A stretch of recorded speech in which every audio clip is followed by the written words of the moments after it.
Hi, I'm Kate, the Daily Tarot Girl, and welcome to my deep dive into the King of Wands. So I can't wait to tell you all about this card, but first I want to let you know that I have created a free tarot court card cheat sheet for you to use in your readings. I'm just going to put the link below this video, so if you want to grab your free copy of your cheat sheet, just check out the link below. Okay. So let's dive into the King of Wands. The King of Wands is charismatic. I'm off to a rough start. The King of Wands is a charismatic leader who lives to inspire others, and he's the kind of guy that you just want to worship and follow wherever he goes.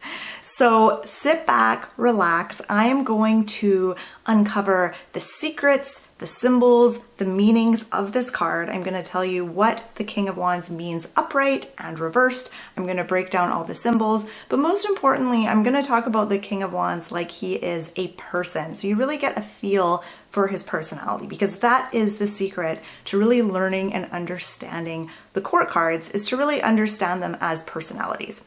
All right, so the King of Wands, and I should say the image that you see on your screen is from the Rider Waite Tarot. I think specifically this is from the Giant Rider Waite Tarot.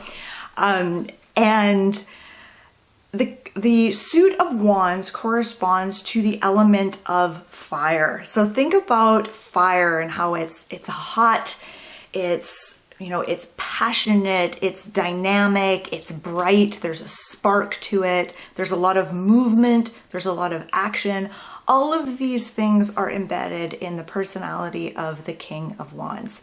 Now the King of Wands, the suit of fire corresponds to the astrological fire signs. So this would be Aries, Leo, and Sagittarius.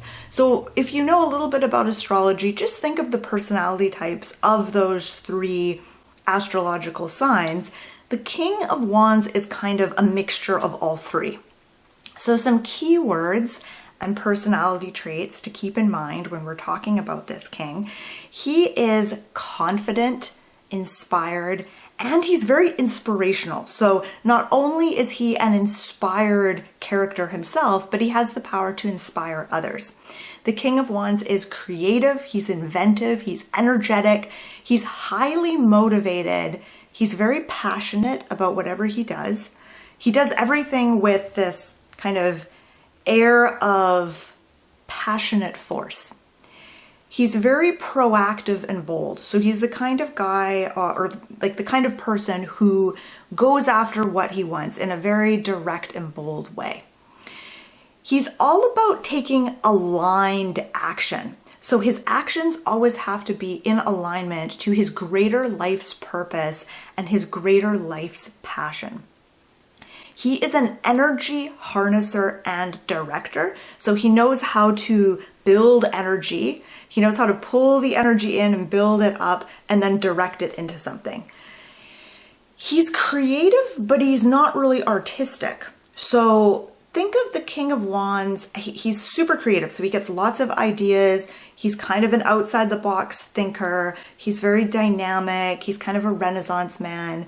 But he's not really what you would think of as artistic. Like, you might find him inventing something and getting really amazing ideas, but you're not going to find him at your local poetry slam, for example. You're not going to find him at an art retreat, nude, writhing around on a canvas covered in paint. He's not that kind of creative. He's creative in a different sort of way. And he is like a Renaissance man. So he could be, he's multi-talented. He could be a CEO. He could be a writer. He could be an inventor, a motivational speaker, a military leader. Like, he has kind of a multitude of abilities and talents. He's a very passionate speaker, and he inspires awe and worship in his audiences. He's very charismatic. Now, I want you to think like a few kind of like figures that come to mind when I'm thinking about the King of Wands would be like a speaker like Tony Robbins. So Tony Robbins is like a motivational speaker, a motivational coach. This is very much kind of in the vein of the King of Wands.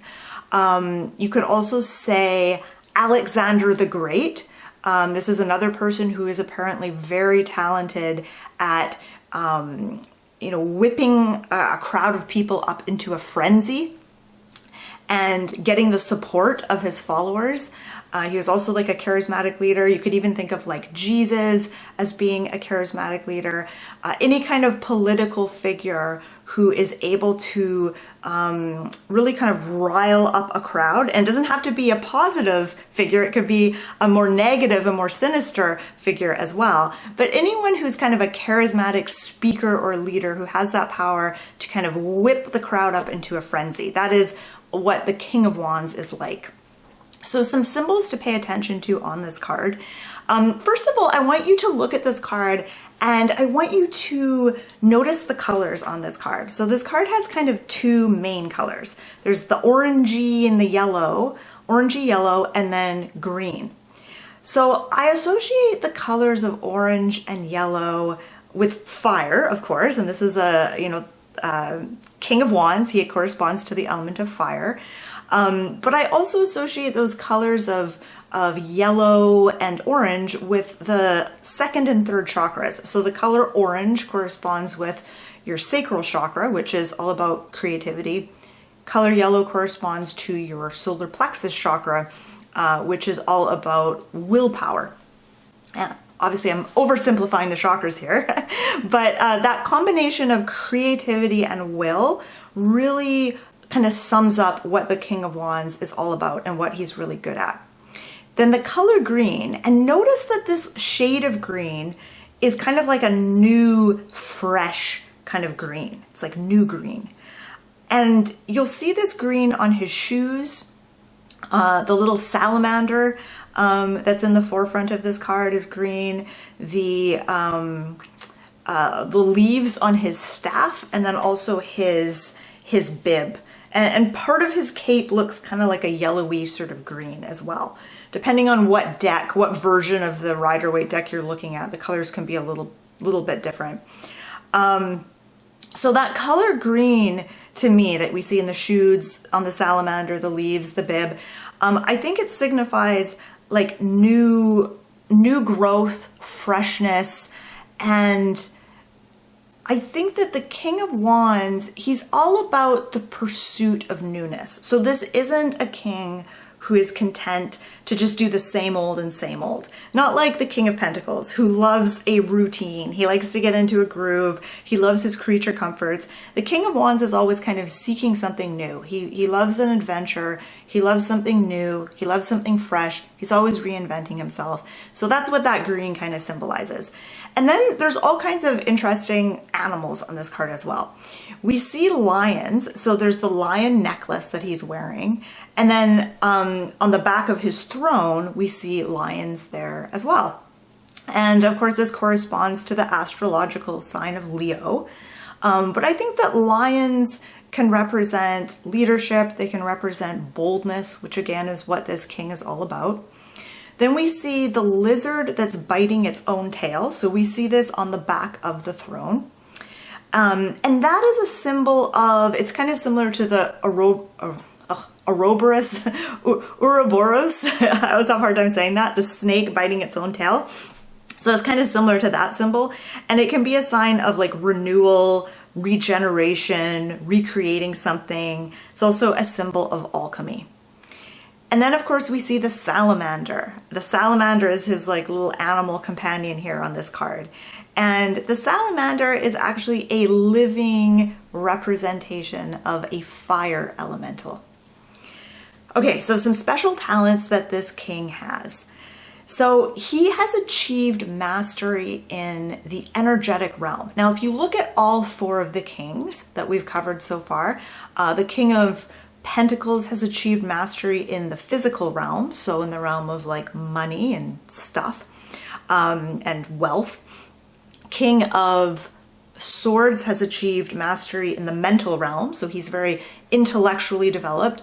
The King of Cups has achieved mastery in the emotional realm, and then the King of Wands has achieved mastery in the energetic realm, which is the most interesting realm, I think, because the realm of energy has this like mystical, mysterious, kind of fascinating quality to it.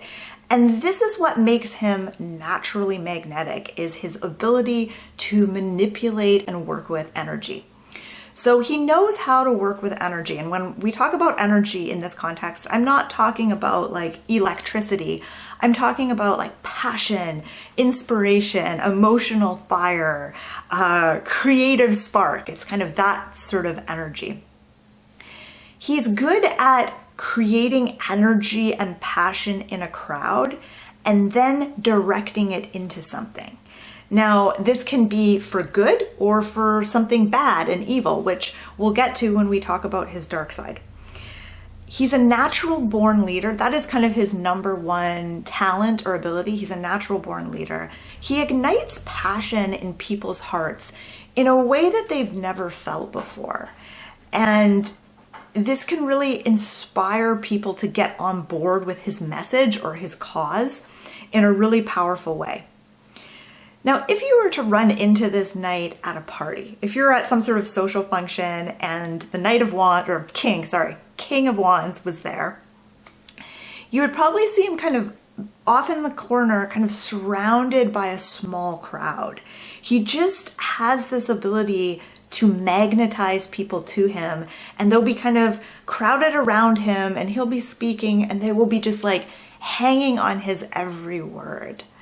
He's very lively, he's very conversational, and he has this special spark behind his eyes. He has this aliveness to him that makes him stand out from the crowd. I don't know if you've ever spoken or had a conversation with someone that's like this, and right away you can tell they're different from many other people because they're alive. They have this light behind their eyes. They're like a firecracker conversationally. That is what the King of Wands is like.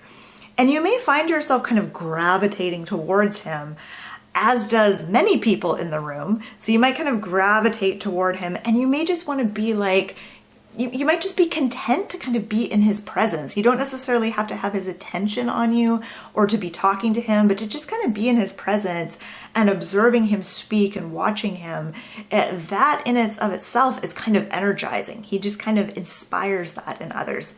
I'm watching a really interesting documentary right now, and I wish I remembered what it was called, but it's about sort of different yoga gurus that kind of were more like cult leaders and it's sort of interviewing people that followed them for many years, and people would say like, oh, this guru, like, you know, he had this special spark to him, and just to be in his presence and to listen to him speak would almost kind of make you feel high.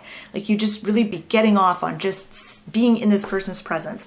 And it totally made me think of the King of Wands. Okay, so I'm just gonna switch my note sheet here. All right, so when it comes to work and career, he is, like I said before, he's a Renaissance man. So he's good at a lot of different things. He's very career focused and career driven. You know, he could be a CEO, basically anything in like a leadership position. He could be an inventor, a creator, a military or political leader, inspirational speaker, some kind of public figure. But he loves to inspire others and to direct others. His work always aligns with his life's purpose and his greater passion. So he is not content just to do a job. He's not content to just like do something that will make him look good or that will give him power or prestige. Like it really has to align with his life's purpose. He has this magical ability to achieve incredible feats that to an outsider would look like it's kind of like an impossible thing. It's almost like he can kind of bend space and time. And this is due to his ability to really tap into his inner fire, his inner passion, and align his actions with his soul's purpose. This is what allows him to do the most incredible things. And again, I'm reminded of, I keep thinking of like Alexander the Great when I'm talking about the King of Wands. Now, the reason I probably keep thinking about him is I'm reading this book right now on Alexander the Great that I'm really enjoying. And Alexander the Great just had this, you know, this ability to really inspire others and to get, you know, whole like massive armies like on his side to get them on board. And he had this ability to like, he set these like wild goals and he was able to achieve them in this really crazy way. So the whole time I was like doing the preparation for this video and I'm thinking and writing about the King of Wands, I kept thinking of Alexander the Great because I feel like he is a really good example of that kind of energy. So the King of Wands, when it comes to work and career, he works tirelessly. Like people around him will be like, how is this guy still going? Like, how is this guy, where does he get his energy? Basically, he works tirelessly and he inspires loyalty in the people that work with him. And he kind of inspires almost like a cult following in his colleagues and people that he's working with. When it comes to love and romance, he's so focused on his greater purpose in life, whether that is running a small country, leading an army, being a CEO, or inventing something. He's so focused on that relationships kind of come second place. But relationships are still important to him. He's still kind of a relationship person. He's still like decent when it comes to relationships. It's still important to him. It's just not his number one. He's very passionate though when he's in love. So he's a passionate man. And especially when he meets someone whose goals and dreams are in alignment with his own. This is what really, really excites him and makes him really passionate. But a little secret about the King of Wands is that he wants to be worshipped. He wants to be worshipped and followed. So any partner he has, he wants to feel a little bit like a god. I actually would say that like the King of Wands, he's kind of similar to the Magician in a lot of ways. So if there was like one major arcana card that is most like the King of Wands, I would say it's the Magician. So he wants to be worshipped, he wants to be followed, but this doesn't really come from a place of insecurity like you might think. Like he's not insecure, he's totally confident in himself, he's inspired in his life, but he does have this like secret little wish to be worshipped. When it comes to money and finances, the King of Wands is successful in the financial realms, although this is never really his focus. So he's entirely focused on living out his life's purpose and following his calling, like really hearing that inner calling and then taking aligned action. But this always leads to him being fully supported financially. So he's comfortable financially, but he's not flashy. He doesn't enjoy luxury in the same way that the King of Pentacles might. He does enjoy power. He likes being the center of attention. He doesn't really care about shiny baubles or, those kinds of like physical status symbols. He thrives on power. He thrives on influence, being influential, influencing others, charting new territory, and breaking records. This is something he really loves to do. He likes to set and achieve big, huge, impressive, impossible goals. And again, I'm thinking of like Alexander the Great when I'm talking about this king. So yeah, he loves to set impossible goals and then go out and achieve them. He really thrives on inspiring others, getting up in front of a big crowd and addressing a big crowd, whipping people up into a frenzy, and having followers that are inspired by him. That really excites him. Let's talk about his dark side. So I kind of teased a little bit about his dark side earlier. And basically his dark side, it's that he has this power to influence people and to whip up a crowd into a frenzy and then direct them to do something. which could be good if it's doing something good, like, you know, if he's on the board of some charity and he's doing some charity fundraising or something, then that's great. But then he could also be an evil dictator too, and he has that same power and ability. So that is his dark side, is that he does have this ability to whip up a crowd and direct them to do something that might be terrible and destructive. He can become restless and cranky if he doesn't feel sufficiently challenged or worshipped. And he can get addicted to power. The power that comes from being a charismatic leader with influence, which could cause him to lose sight of his original goals.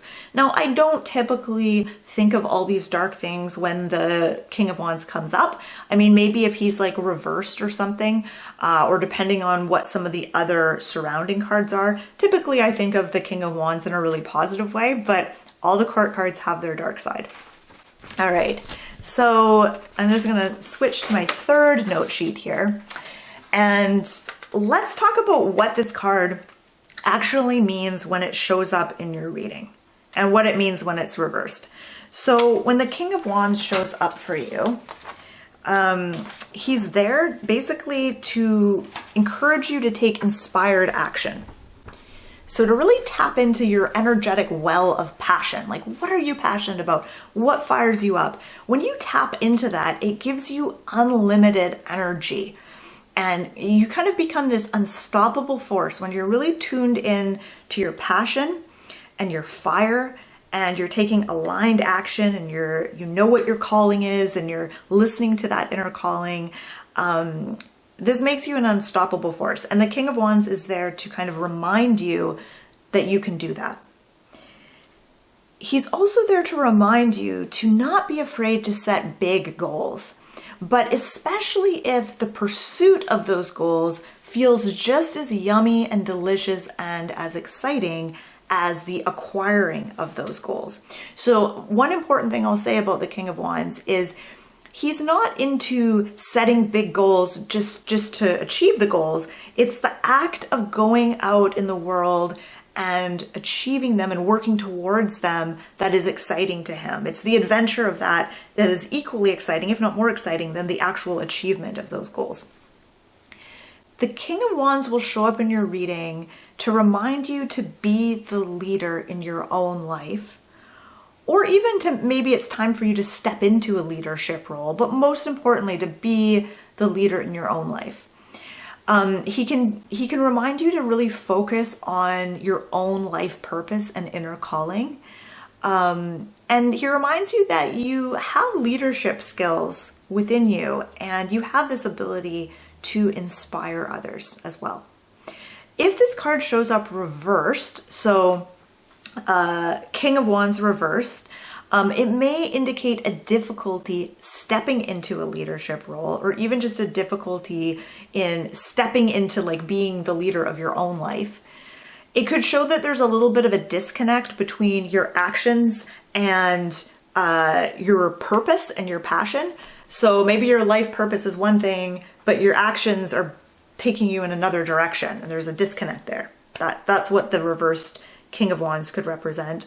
Reverse King of Wands could also indicate kind of feeling a lack of motivation and inspiration, and maybe there's a need to kind of just sit down and reconvene with yourself and get clear on what your greater purpose is. He can also, when he shows up reversed, it can also symbolize like not really believing in yourself and not believing that you can achieve the goals that you've set for yourself. So a few ways to embody this card. Number one, there's three main ways to really embody the energy of the King of Wands. So number one is to set big goals and believe in yourself. Number two is to align your actions with your passion and purpose. And number three is to brush up on your public speaking skills. That was an ironic sentence to bungle there. Brush up on your public speaking skills, like, join Toastmasters or something like that. All right, so I have 4 journaling questions for you. So if you're into tarot journaling, it's super powerful to sit with each card and journal a little bit about it. So I've got 4 fun journaling questions for you. Number one, and I'm going to post these journaling questions below this video. It's also going to be on my blog, which I'll link to. So number one is, what aspects of this king do you relate to personally? How are you similar to this king? Number two is, who in your life or in history is like the King of Wands? Where in your life could you use that confident, inspiring energy of this king? And what is your relationship to being in a leadership role? Is this something you're comfortable with, uncomfortable with? Yeah. So good luck with those journaling questions. And I just want to say thank you so much for watching. I hope you enjoyed this video. Let me know below what you thought. Let me know like who in your life is most like the King of Wands. Let me know in the comments below. Now this actually concludes our court card series. So I have now done all the court cards, and I plan on moving on to the minor arcana in the new year. So stay tuned for that. And don't forget to like and subscribe. So if you are enjoying this video and you're not a subscriber, please subscribe. It really helps my channel. And I just want to say thank you so much for watching.